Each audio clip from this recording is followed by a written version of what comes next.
Hello everyone and welcome back to Muddy Mint. Today we're going to be making our aloe and spearmint soap.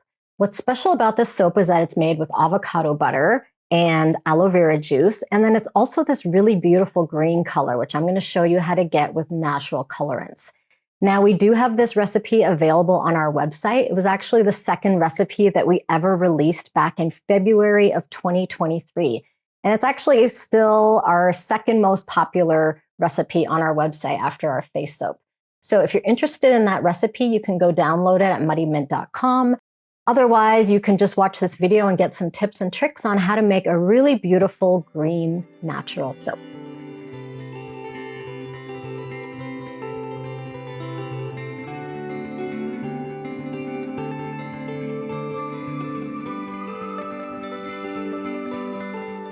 All right, so before we get started on our actual soap making, I wanted to talk about some of the green colorants that I've used in the past in some of our soaps. Probably the one I use the most is French green clay. We get this clay from New Directions Aromatics, but a lot of places carry French green clay, and I haven't really noticed much difference in how well it works in soap depending on the supplier. So I think you can get this in a lot of places. So French green clay is kind of your tried and true green, but it is a little bit grayish, and you need to use the right amount to get a good green. And if you look at our garden mint recipe, we only use French green clay in that particular recipe, and it still creates a pretty beautiful green, but it's sort of a muted, sort of gray-green type of green. So what I typically do with soaps that I want to have a brighter green is I combine French green clay with something else. And some of the green colorants that I really love are chlorella powder, which I'm trying to think if we have a soap that has this, or soap recipe that has this in it.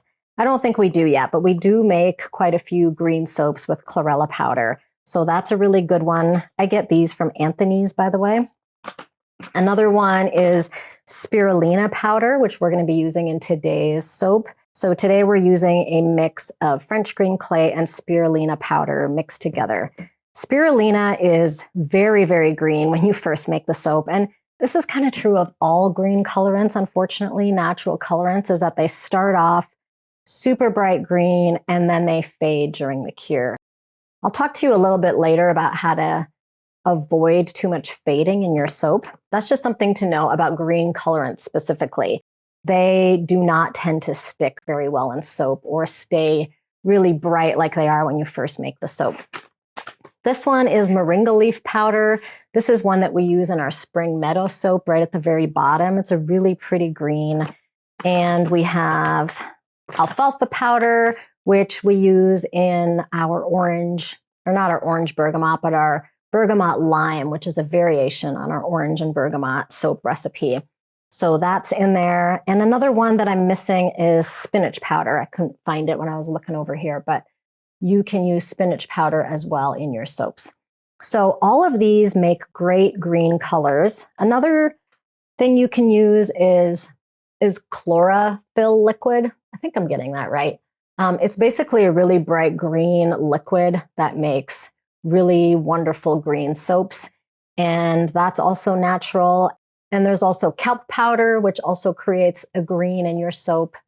And let me see, another way to do greens, and this is something I actually haven't tried yet, but it's basically ingenious, is to take an orange colorant and mix it with a blue colorant, or a yellow colorant and a blue, since yellow and blue make green. And I plan to do this, by the way, in the future. So hopefully there'll be a video up one of these days that has a combination of indigo and annatto seed is probably what I would use. If you mix those two together, you'd probably get some kind of really nice green. And I know other soap makers have done this, so check online to see if you can find anybody else that has done it and what ratios they've used of those particular colorants. So that is green in soap. There's a lot of different ways to get it. It's a little bit of a tricky color. And as I was saying, when it cures, it tends to fade. So one way to avoid that fading is to ensure that you're curing your bars of soap in a dark room. So the sunlight is really going to affect color in soap, especially natural colorants. So if you have a lot of sunlight coming into your curing room or just a lot of light in general, your greens are going to fade a lot faster. So if you put them in a dark closet, for example, that still has airflow, your green is probably going to stick a lot better in your soap. So that's one way to help your greens stay brighter. Of course, once that soap is out in the world, sitting on a shelf somewhere, and there's light hitting it, then you're going to get some fading again.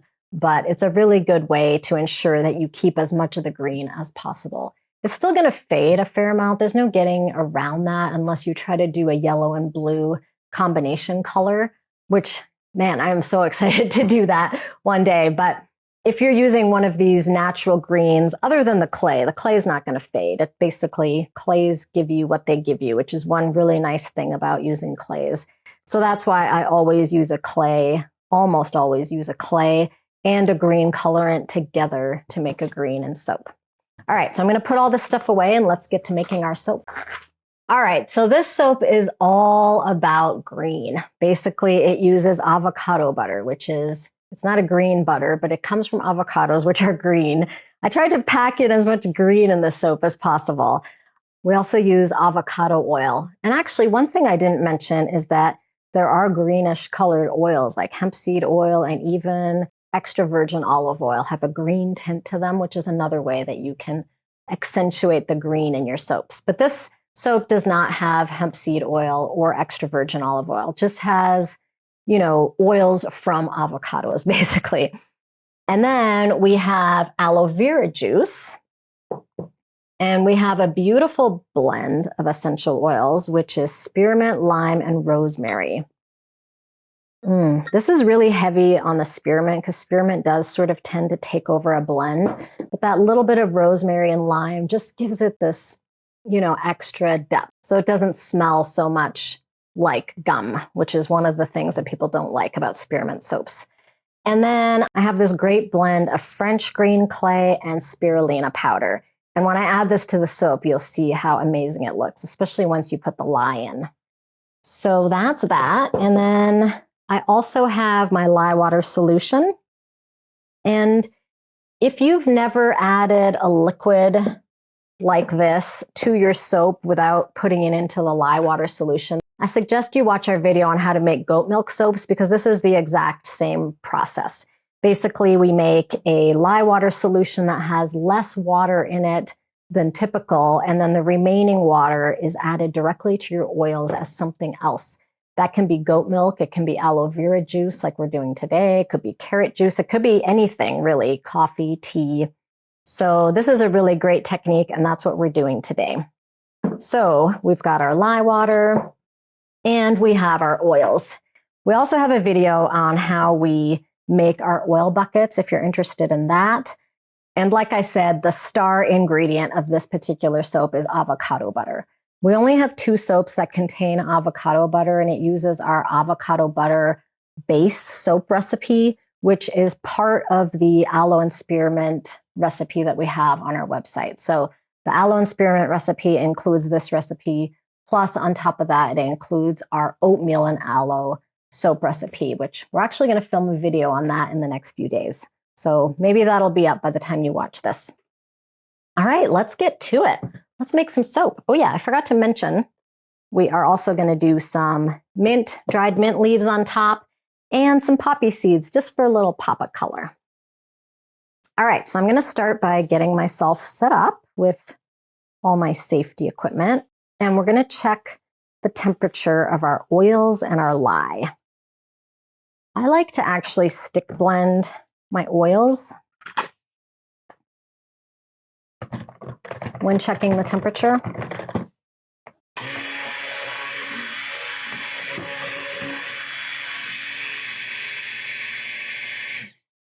Okay, so our oils are at 97.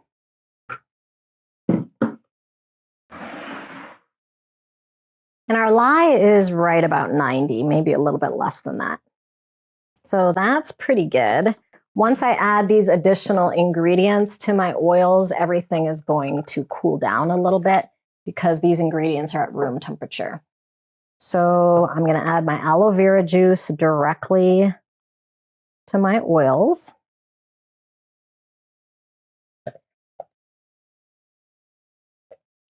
This is part of that milk and oils method that I was talking about. We call it milk and oils, but it's actually just a way to add any additional liquid to your soap without having to add it directly to the lye. All right, here's our essential oil blend. This is one of my favorite scents. Troy can't wait for this soap to be made because he absolutely loves the smell of this soap. All right. And finally, we're going to add our colorant. Spirulina and French green clay. Okay, let's blend all of that together. When I have a lot of powder like this, I like to kind of push it down. This does introduce air bubbles into your oil, so just be a little bit careful when you do that.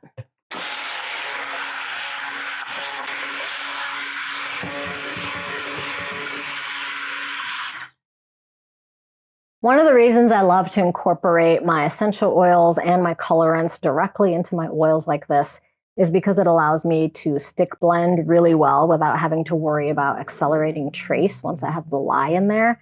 And man, look at that green. It is, I mean, it almost looks fake. It is a really excellent green. And once we add the lye water, it goes a little bit more of a brownish green, but it's still really beautiful. So I'm mixing this super duper well, so everything is really well incorporated. I'm not using any accelerating essential oils, which is why it's okay to add them in now. If I was using something like clove, I definitely wouldn't want to do that. But in this case, I know that this soap is going to behave well. I'm going to do a little bit more mixing.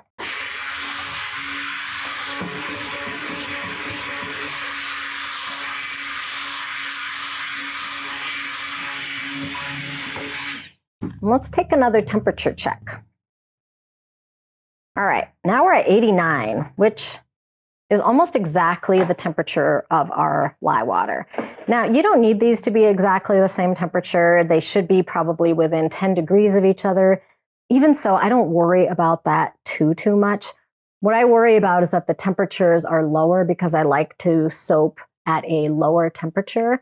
And so if everything is under 100 degrees and over 85 or approximately that, then I feel pretty good. All right, I'm going to bring my molds over so that we're ready to pour.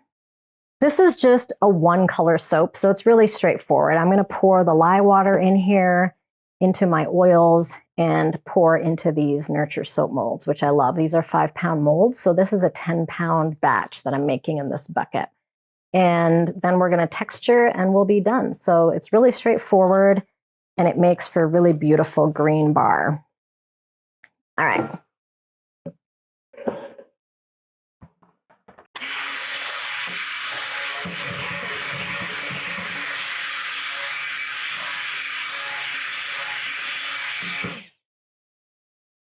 As I've said many times, soap making is basically 90% prep and 10% actual making, which is really obvious when making this soap because we're not dividing up the batter or anything like that.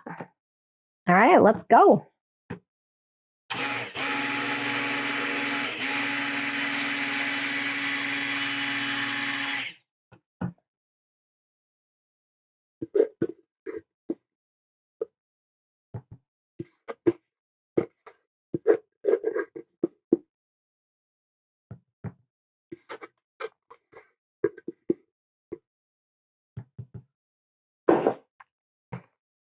Okay, so you can already see that the batter is going from a bluish green, which is more of the color of the spirulina powder, to this more olivey green, which is still really pretty.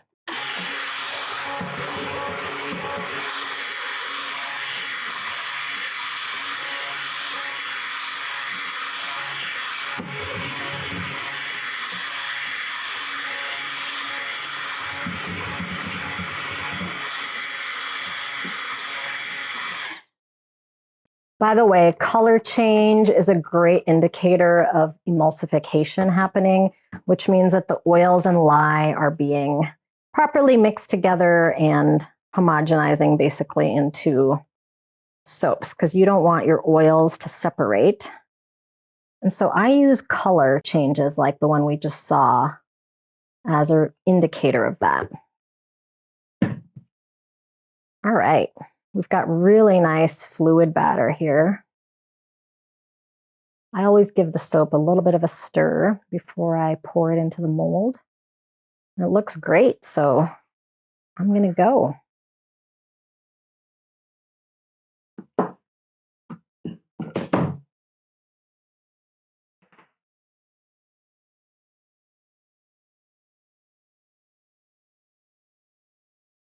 Whoops, a little bit too liquidy maybe. Wow. I don't normally make a big mess like that. Of course, when we're filming, that happens.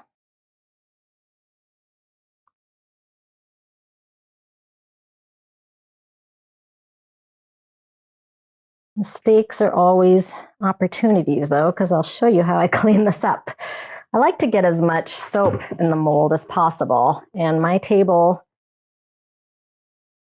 is clean, so I'll probably just try to scoop some of that up and put it back in the mold.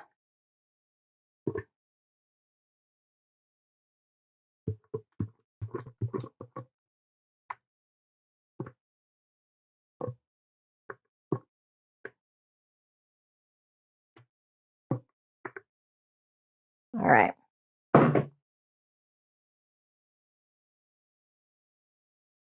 When you use essential oils and all these expensive ingredients in your soap, you kind of feel like you don't want any of it to be wasted. So I'm just kind of scraping it up.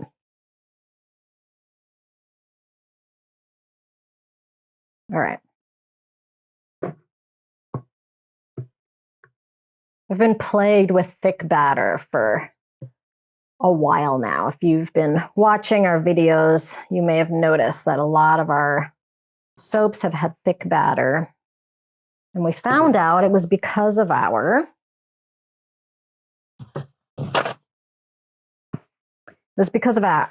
butter is oxidizing. And so I am so happy to see this liquid batter, even though I made a huge mess. All right. Normally, I wouldn't take the time to do this if I was working with batter that was accelerating quickly, but this is thin batter and it's behaving very well, so I'm not worried about it. All right, let's tap this down.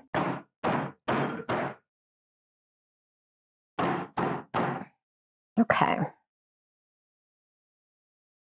It's actually already starting to feel a little bit thicker, so we'll see if we're ready to texture.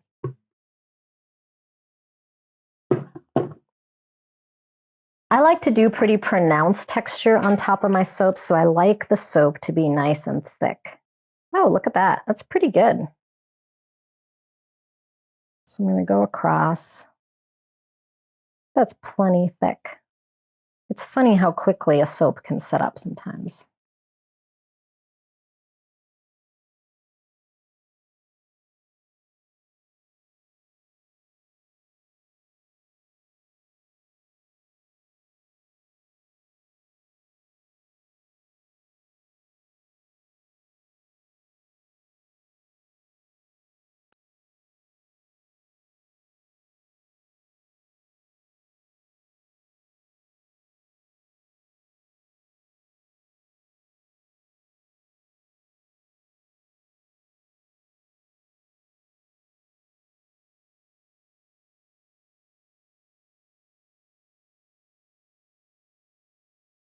This is our classic muddy mint texture that we use in a lot of our soaps. It's kind of what we've become known for, so we just keep doing it. Plus, it's easy. You don't have to think about your top or anything like that. All right, I'm going to get some of the toppings. Like I said earlier, we're putting some dried mint leaves on here. And this is actually just mint tea that I got, peppermint tea. So these are peppermint leaves. I used to have spearmint leaves that we put on top of the soap, but then I realized they're practically the same thing. They just smell slightly differently, but you can't really tell on top of the soap because there's so little. And then we're doing a little bit of poppy seeds on top.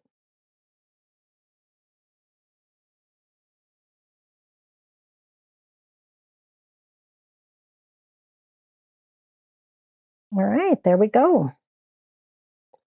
Sometimes simple is really beautiful.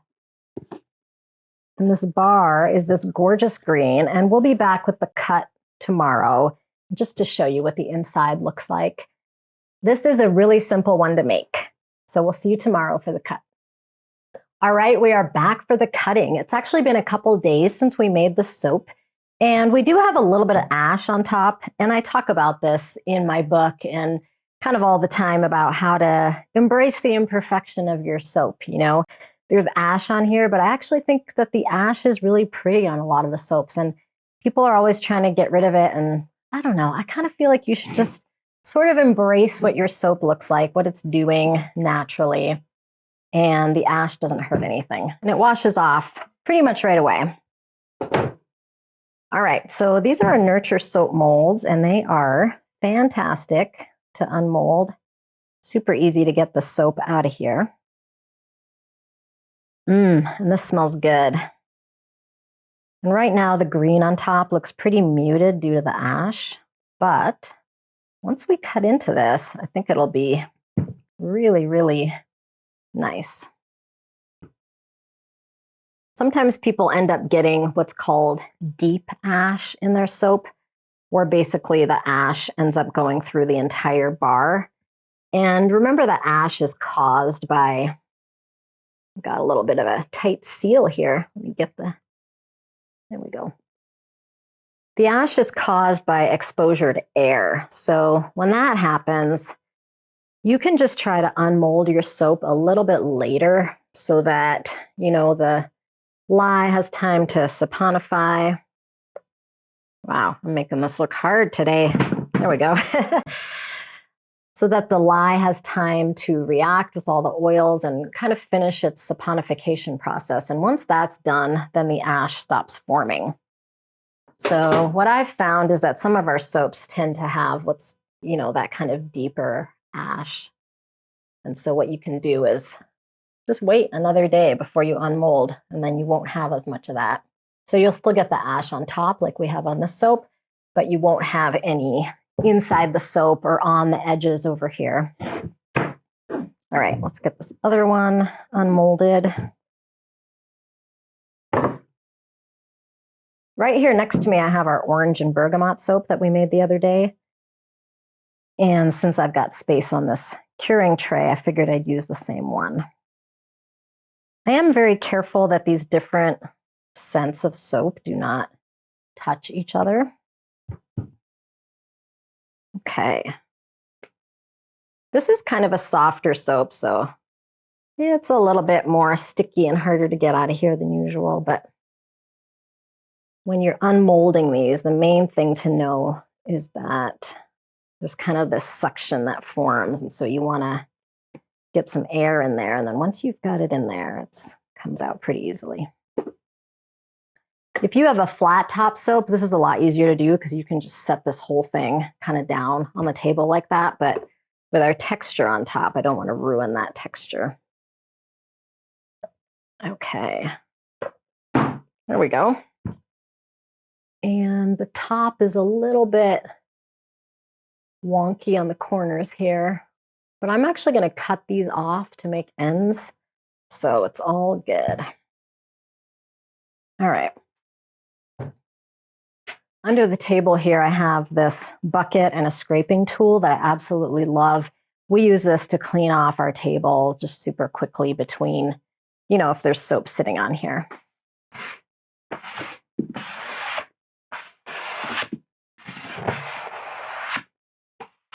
It's like one of those things you can't live without, but it's such a simple thing. Okay, I'm going to grab my cutter. And I already tuned this ahead of time, but you want to get all the strings nice and tight, but not too tight that they snap. All right. You can kind of see the beautiful green of the soap on the edge or on the side here. All right. We get about 16 bars from our loaves. This is an 18-inch, 5-pound loaf mold, but we cut our bars at 1 1/8 of an inch, so they're a little bit bigger than 1 inch, which I really like this particular size. And then because we're cutting these ends here, and the ends take up about 1/3 of a bar of soap, we end up with 15 full bars and 3 ends. But if we cut these right to the end, which we do sometimes when we just have too many ends in stock, then we end up with 16 bars. All right, so here's the green. It looks really dark right now. It's going to lighten up more to the color that you see here.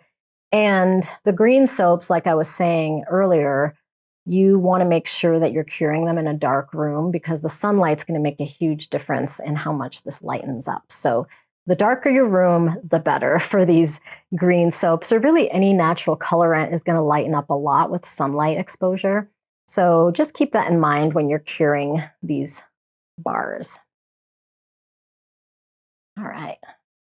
They're so pretty and they smell really good too. And if you're new to soap making, when you put your soaps on a curing rack, it doesn't have to be a rack like this. This is a pretty large setup, but you can put them on the table anywhere that you want, out of direct sunlight. You can put freezer paper down, which is what I would recommend, because sometimes even on this wood table, for instance, if I let raw soap or fresh soap sit on here for too long, it does actually damage the table because that lye is still doing its magic. So you definitely don't want to be putting soap, for example, on wood or any kind of metal. So if you have curing trays like I do that are made out of aluminum, you don't want to put the soap directly on the aluminum tray. I have seen people do that, and I mean, maybe it's okay once you've waited a couple days to make sure that your lye isn't going to react with the aluminum, because lye does react with metal. The only metal it doesn't react with is stainless steel. So if you're using 100% stainless steel with nothing else in there, then it should be fine. But okay. The other thing I've done, which I'll show you in just a second. First, I'll make this cut here.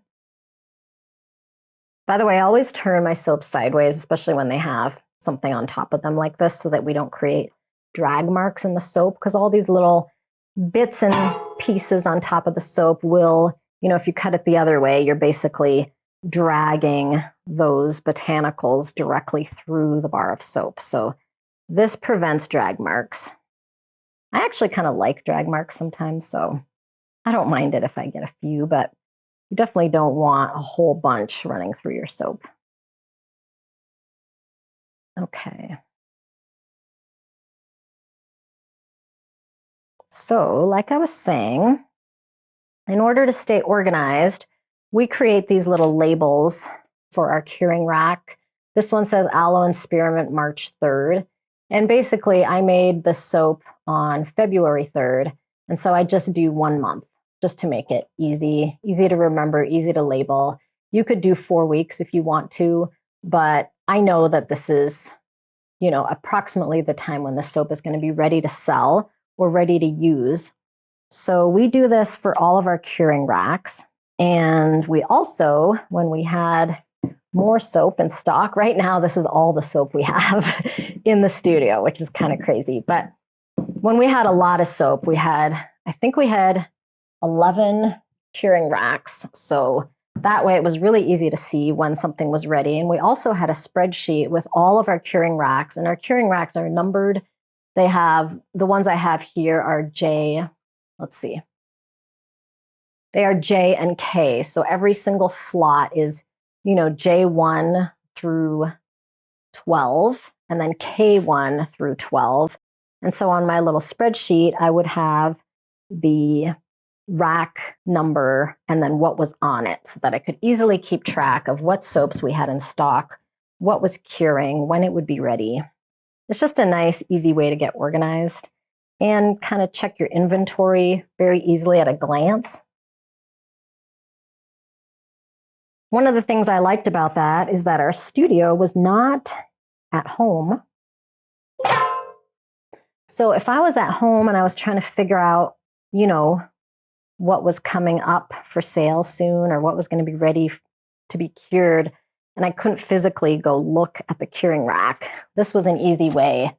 You know, I could just look at the spreadsheet and check it. The other thing we did with our spreadsheet, and I'll probably do a whole video on this because it's kind of interesting, you know, being organized, sort of knowing. We had a spreadsheet so that we would know what soap to make and when.